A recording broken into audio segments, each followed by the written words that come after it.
বিসমিল্লাহির রহমানির রহিম। সম্মানিত দর্শক বন্ধুরা, এই যে এখানে যে ট্রান্সফর্মার দেখতে পাচ্ছেন, এটাতে কিন্তু লাইন দেওয়া আছে, আমি আগে থেকে কাজের সুবিধার জন্য দিয়ে নিয়েছি।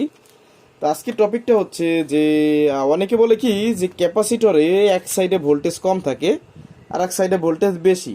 এইটা নাকি এখান থেকে 1 ভোল্ট কম বেশি হওয়ার কারণে এই এক সাইডে বেশি এক সাইডে কম আসে। তো ব্যাপারটা আসলে আমার মাথায় ধরে না। তো আজকে আমি আপনাদেরকে এই জিনিসটা একটু ক্লিয়ার করব এবং নিজেও ক্লিয়ার হব। শুধু অন্যকে ক্লিয়ার করলে হবে না, আমারও তো ক্লিয়ার হতে হবে, তাই না? তো এই হচ্ছে বিষয়। তো বন্ধুরা, এই যে ট্রান্সফর্মারটা দেখতে পাচ্ছেন, এখানে 40-0-40, আবার 45-0-45 এবং 50-0-50 পাওয়া যাবে। ইনপুট ভোল্টেজ অনুপাতে 2-3 ভোল্ট কম বেশি আপনার এদিক সেদিক হবে। ট্রান্সফর্মার ধর্মই এটা। তো এখন যেটা আপনাদের দেখাচ্ছি, তো এখানে প্রথমে আমি আপনাদেরকে একটা জিনিস দেখাই। দেখুন, এখানে দুটো ক্যাপাসিটর নিয়েছি আমি, বেশ ভালো মানের। এটাতে লেখা আছে 80 ভোল্ট 10,000 ইউএফ, ঠিক আছে, 10,000 ইউএফ এটা। তো এটা এত সুন্দর প্রোডাক্ট যে এটাতে আপনারা 11,000 করে মিনিমাম পাওয়া যায়, বেশি ছাড়া কম না, দু একটা কম থাকতে পারে স্বাভাবিক। তো দেখুন, এখানে প্রথমে একটা আপনাকে একটু মেপে দেখাচ্ছি আমি। যদিও এগুলোর মান অনেক সুন্দর, এগুলো বাহিরের প্রোডাক্ট, সেকেন্ড হ্যান্ড কিনি আমরা, শিপের মাল বা তাদের মাল বলি। 11,204 মাইক্রোফ্যারাড। আর এদিকে এটা দেখি কত আছে।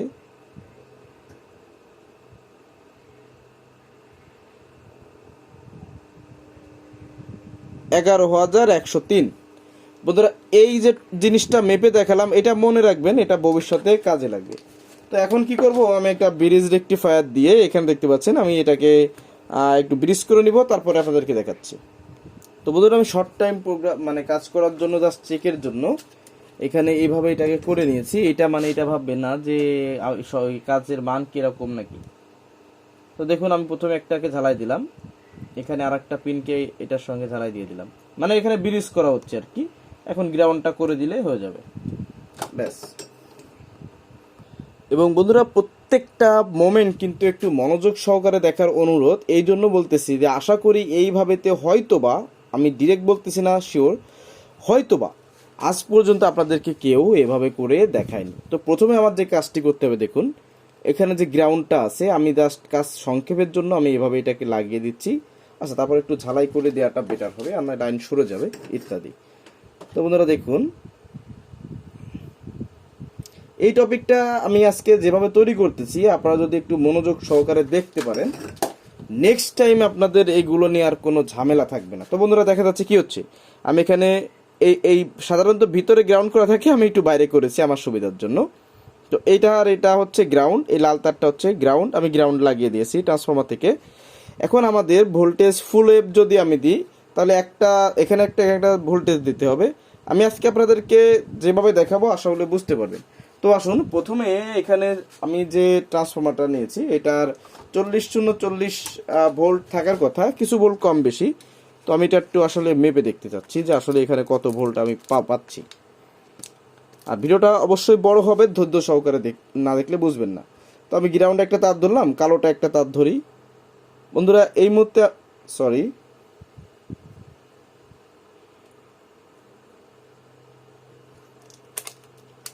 আচ্ছা, মিটারটা এসি পয়েন্টে না রেখে মাপা শুরু হয়ে গেছে। যাই হোক, আপনারা দেখতে পাচ্ছেন এখানে 41 বা 41.9 কাছাকাছি, 90-এর কাছাকাছি ভোল্ট। এখানেও ঠিক তাই আসতেছে, 90 বা 90-এর কাছাকাছি। তার মানে আমাদের ভোল্টেজটা সেম ধরলাম, ঠিক আছে। তো এখন আসুন, তো বন্ধুরা, আমি এখানে প্রথমে এই যে 40 গ্রাউন্ডকে দিয়ে 40টাকে লাগাবো। দেখুন, আমি সিরিজে শর্ট দিচ্ছি, তো সিরিজ জ্বলে উঠছে একটু। তো আমি প্রথমে 0.40 ভোল্টটা লাগালাম। তো এখন দেখি আমার এসি আর ডিসি ভোল্টেজ কত আসছে, একটু দেখি। তো বন্ধুরা দেখুন, আমি এখন মাপ দিচ্ছি এটাকে। এই সাইডে পাচ্ছি 55.56 ভোল্ট। এই পাশে কত পাচ্ছি দেখুন, 55.80 ভোল্ট, 84 ভোল্ট। একটু কমতেছে বাড়তেছে। এ পাশে দেখি আবারও 56 ভোল্ট। এখনো কথা হচ্ছে, আমি তো এখানে দুইটা ফেজ এখনো লাগাই নাই, একটা ফেজ লাগাইছি। তো একটা ফেজ লাগানোর জন্য অতটুকু ভোল্টেজ কেন ব্যবধান হলো, এটা একটু নোট করে রাখবেন আপনারা, শেষে উত্তর দিব। এখন আসুন, আমি এই সাইডে দিয়েছি কত 40 ভোল্ট, আমি এই সাইডে 45 ভোল্টের একটা তার লাগাবো। 40 ভোল্ট এটা পরে লাগাই, আচ্ছা না 40টা আপনাদেরকে একবার লাগিয়ে দেখায়, বুঝতে সুবিধা হবে।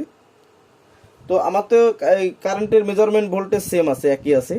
তাহলে দেখুন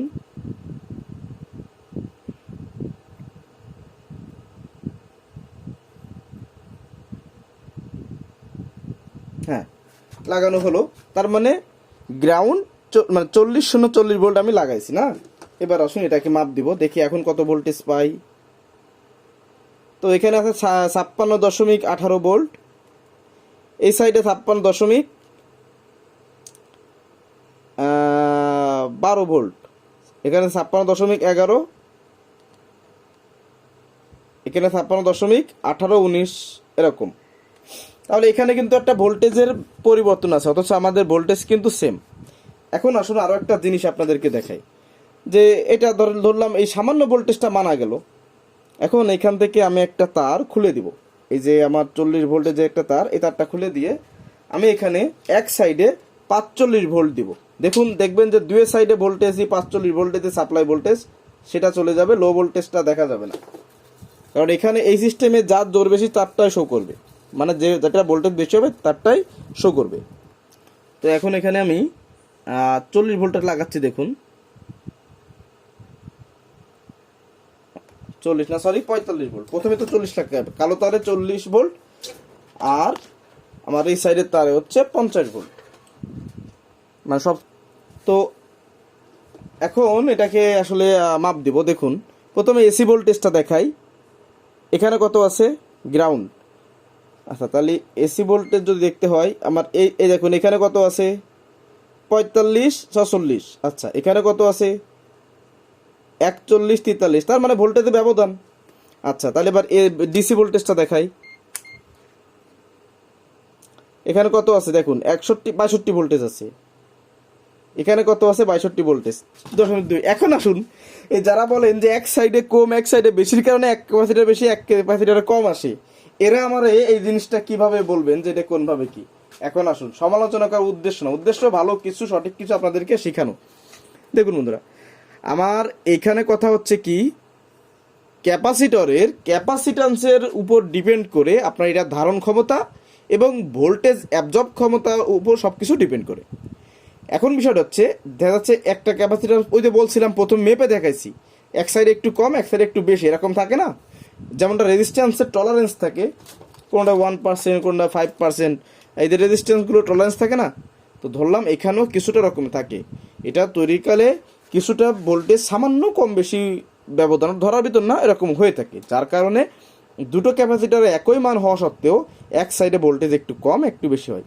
কিন্তু এখানে যদি আপনি বলেন যে এক সাইডে ভোল্টেজ কম এক সাইডে বেশি হলে কি হবে, তো এক সাইডে বেশি এবং এক সাইডে কম হলে যেটা হবে সেটা হচ্ছে সবথেকে বেশি ভোল্টেজ যেটা ওইটা রিডিংয়ে আপনার শো করবে, কম ভোল্টেজ শো করবে না।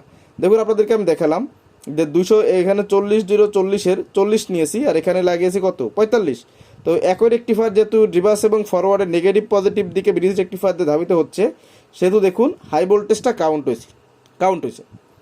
তো আশা করি যারা ওই যে বলবেন যে এক সাইডে এক তারের ভোল্টেজ কম বলে আর এক তারের ভোল্টেজ বেশি বলে এক সাইডে ক্যাপাসিটার কম আসে আছে, ভাই যদি আপনারা আমার এই ভিডিওটা দেখে থাকেন উপকারের নিয়াতে হলেও ভিডিওটা ভালো করে দেখে এইগুলো কাউকে বলবেন না, আর বা আপনারা যারা এগুলো জানতেন না আশা করি এভাবে জেনে গেলেন। আর এখানে যদি আমার কোনো ভুল থাকে অবশ্যই আপনারা, আমি বলবো না ক্ষমা সুন্দর দৃষ্টি দেখবেন, ক্ষমা টমা পরে, প্রথম কথা হচ্ছে আমাকে শুধরাতে হবে, ক্ষমা চাইবো তো পরে, আগে শুধরাবো তারপর হচ্ছে ক্ষমা চাইবো যে ভাই আমি বুঝতে পারছি আমার ভুল হয়েছে এটা বলা ইত্যাদি। যাই হোক, তাহলে আপনারা বুঝতে পারলেন আশা করি। এবার আপনাদের আরও একটা জিনিস দেখাই, এই মুহূর্তে আমি টোটাল এই ভোল্টেজটা মাপ দেবো, দুই সাইডে নেগেটিভ পজিটিভে আমাদের এখানে কত ভোল্টেজ আছে, এখানে 124.7 ভোল্ট, তাই না। তো আমি এখান থেকে মাইনাস ভোল্টটা খুলে দিচ্ছি, মানে কম ভোল্টেজটা 40 ভোল্টেজটা খুলে দিলাম। এখন আছে আমাদের 45 ভোল্টের রানে। তো দুই সাইডে আমাদের কত ভোল্টেজ আসছে দেখুন, ওই সেম ভোল্টেজ 124.7 ভোল্ট কিন্তু আছে।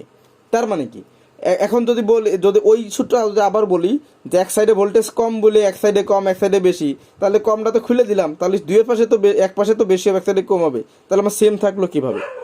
যাই হোক, আশা করি আপনারা ব্যাপারটা বুঝতে পেরেছেন। তো আপনাদেরকে মূলত উদ্দেশ্য ছিল বোঝানোর। আর যারা এরকমের উল্টাপাল্টাভাবে এগুলো বোঝাতে চান, দয়া করে এরকম বলবেন না, পাবলিক বিভ্রান্তির মধ্যে পড়বে। দেখুন, এখানে আপনাদেরকে কিন্তু আমি যথেষ্ট ক্লিয়ার কাট করে সব কিছু বোঝালাম যে কীভাবে কেন এটা আপনার এক সাইড কম হবে এক সাইড বেশি হবে। আর বন্ধুরা, এই যে ট্রান্সফর্মার দেখতে পাচ্ছেন, এটা তৈরি করা হয়েছে বিক্রি করার উদ্দেশ্যে। আপনাদের যদি কারো লাগে জানাবেন। এটা প্রাইমারি 21 নাম্বার, সেকেন্ডারি হচ্ছে আপনার 17 নাম্বার।